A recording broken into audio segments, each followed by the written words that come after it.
You were not weak for getting hurt. You were human. But here is the part nobody tells you. The reason you keep getting hurt by the same type of person, in the same type of situation, over and over again, is not bad luck. It is not the universe punishing you. It is something inside you that has not been looked at yet. And until you look at it, it will keep finding you in different faces, different names, different circumstances, but the same wound every single time. Carl Jung spent his entire life going into the darkest rooms of the human psyche.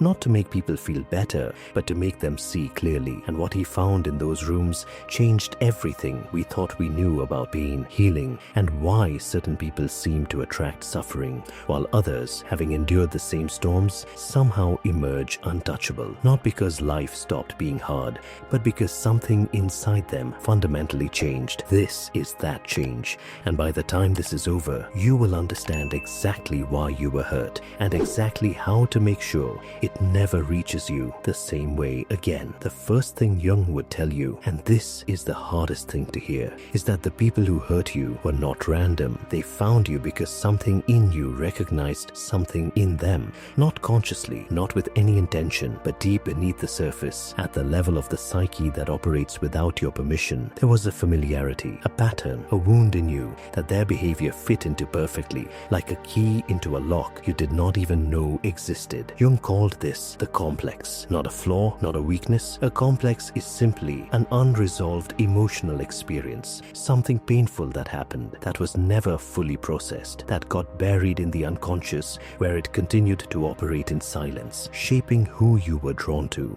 shaping what you tolerated, shaping how you responded when someone treated you in ways you should have walked away from. The complex does not announce itself. It just quietly engineers your choices until the consequences become impossible to ignore. Think about the person who hurt you most. Now think about whether there was something familiar about the pain they caused. Not familiar because they were like the last person who hurt you. Familiar because the feeling itself was old. Because somewhere deep in your history, you had felt that specific flavor of pain before. Rejection that felt like abandonment. Criticism that felt like worthlessness. Betrayal that felt like confirmation of something you had always feared about yourself. That familiarity is the complex at work, and here is what makes it so difficult to escape. The complex does not feel like a pattern. It feels like reality. It feels like, this is just how things are. This is just how people treat me. This is just my life. And as long as it feels like reality, you will never question it.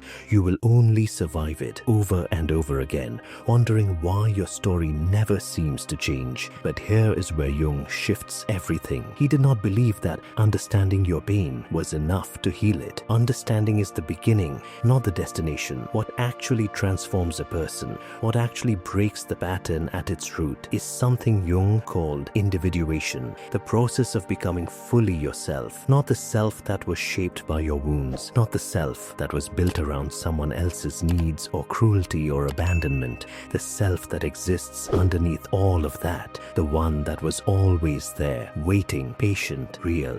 And individuation begins with one specific act that most people spend their entire lives avoiding. You have to stop blaming them, not because they did not deserve blame, not because what they did was acceptable, but because blame, as satisfying as it feels in the short term, keeps you permanently attached to the person who hurt you. It makes them the central character in your story. It means they still have power over you, not because they are doing anything, but because you are still handing it to them. Every time you replay what happened, every time you rehearse the argument, every time you build the case for why they were wrong, you are not healing. You are maintaining the wound, polishing it, keeping it fresh. Jung understood that every minute you spend focused on what someone else did to you is a minute you are not spending on what you are going to do with it. And what you do with it, that is the entire game. That is where the transformation lives. Now comes the twist, the part that changes everything. The people who hurt you were not powerful. They were wounded, deeply, profoundly,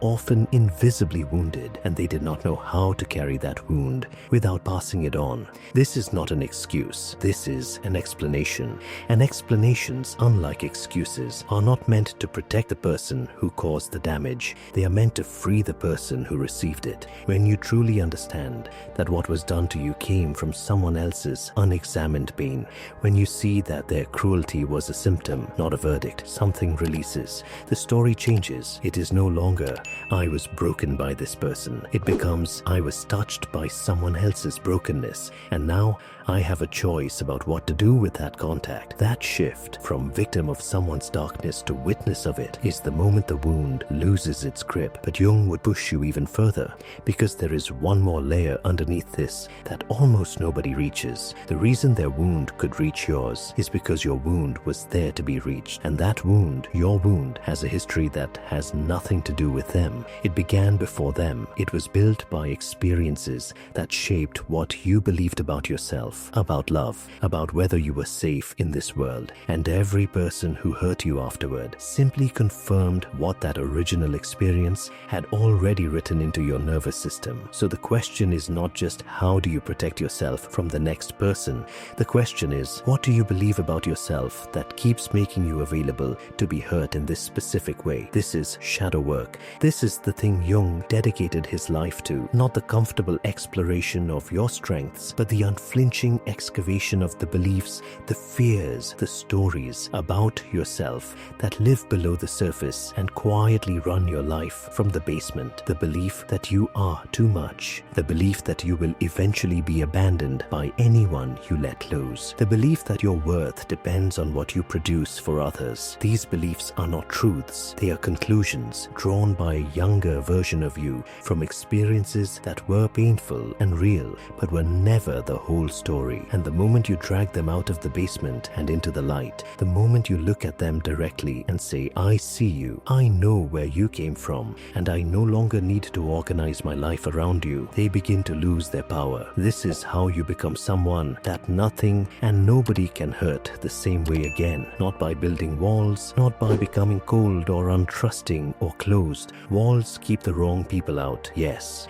but they also keep everything good out too. And a life lived behind walls is not protection. It is just a more comfortable version of the same prison. The real protection is not distance. It is depth. The depth of your own self-knowledge. Because a person who knows their wounds cannot be ambushed by them. A person who has faced their own shadow cannot be controlled by someone who tries to use it against them. A person who has done the work of becoming real, fully, completely, honestly real, is simply not available to be destroyed by someone else's dysfunction, not because they feel nothing, but because they know exactly what they feel and why. And that knowledge is armor that no weapon can penetrate. Jung believed that the most terrifying journey a human being could take was the journey inward, not into space, not into battle, into themselves. Because in there, in the unlit corridors of your own psyche, live all the things you have been running from. The fear, the shame, the grief you never finished, the anger you were told was wrong, the parts of yourself you cut off because someone once told you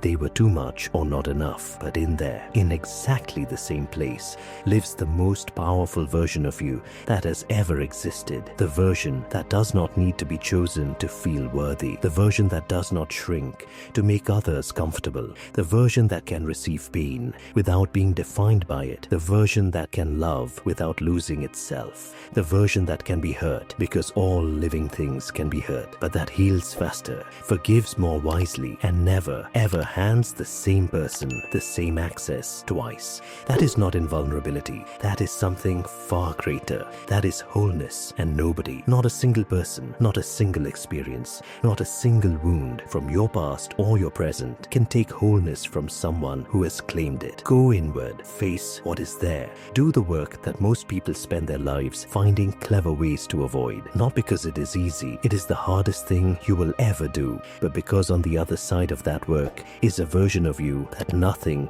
and nobody will ever reach in the same way again. Not hardened, not bitter, not closed, just finally free.